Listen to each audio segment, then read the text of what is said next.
আমাদেরকে বলে দেখ যে না আপনাদের গরিবের কোনো এ জায়গার ঠাঁই নেই। প্রয়োজন বোধে টিসিবির মাল যেভাবে দেয় সরকারি ভাবে দেয় খোলা ময়দানে আমরা টানবো, তবু ডিলারশিপের কাছ থেকে আমরা পাম্পে কোনো তেল নিব না।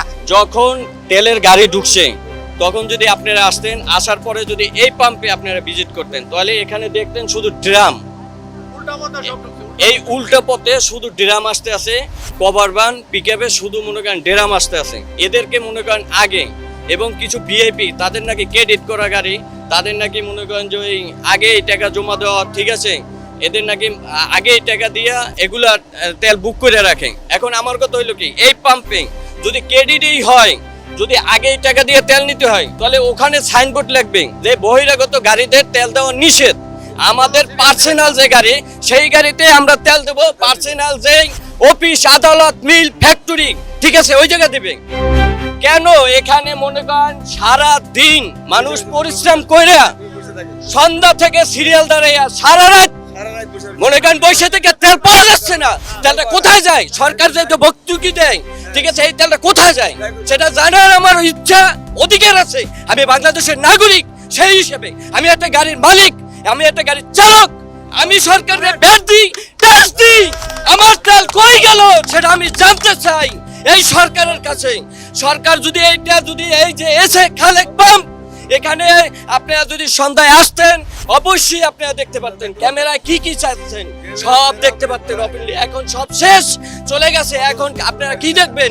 এখন দেখবেন শুধু শ্রমিক, শুধু শ্রমিক, এই শ্রমিকের হাহাকার। এই শ্রমিক কি খাবে কালকে, কি গাড়ি চালাবে কখন? এদের সবার চোখে ঘুম, পেটে ক্ষুধা, এরা কখন গাড়ি চালাবে, কখন মা বোনের পেটে তারা খাবার দিবে? প্রতিটা লোকাল ড্রাইভার এখানে সারা দিন 24 ঘন্টা গাড়ি চালায় এই সিরিয়ালে, এদের কি কষ্টের কোনো ই আছে? নাই। এ দেশে শুধু একমাত্র বসবাস করবে শিল্পপতি। আমাদেরকে বলে দেখ যে না আপনাদের গরিবের কোনো এ জায়গার ঠাঁই নেই।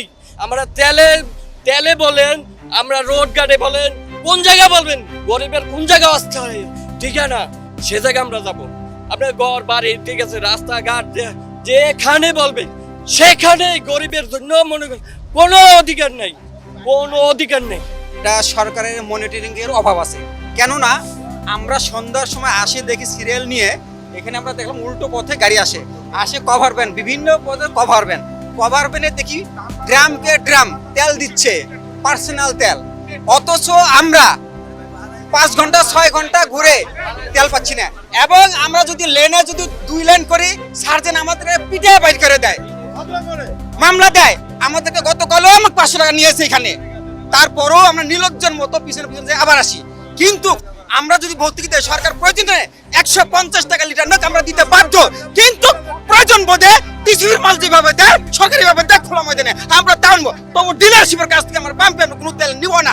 যদি সরকার পদক্ষেপ গ্রহণ করে, আমি ছোট মানুষ বললাম কথা, যদি উনি সামনে এই ভিডিওটা পৌঁছায় তারেক রহমান স্যারকে আমি বলবো অবশ্যই আমি প্রত্যেকটা পাম্পে আপনি সরকারিভাবে পদক্ষেপ নেন, মনিটরিং করেন, আপনি নিজেই ধরতে পারবেন। আমরা যদি বলি সেটা আপনাদের হয়তো মনে হবে যে আমরা মিথ্যা কথা বলছি, আসলে যারা রাঘব বল এখান থেকে আপনারা ধরতে পারবেন। আমরা ছোট ছোট পানির মাছ, আমরা কখনোই আমরা তেল নিতে আমরা এসে কোনো সিন্ডিকেট করি না। সিন্ডিকেট করে পাম্পের মালিকরা, ওদের লোকজন।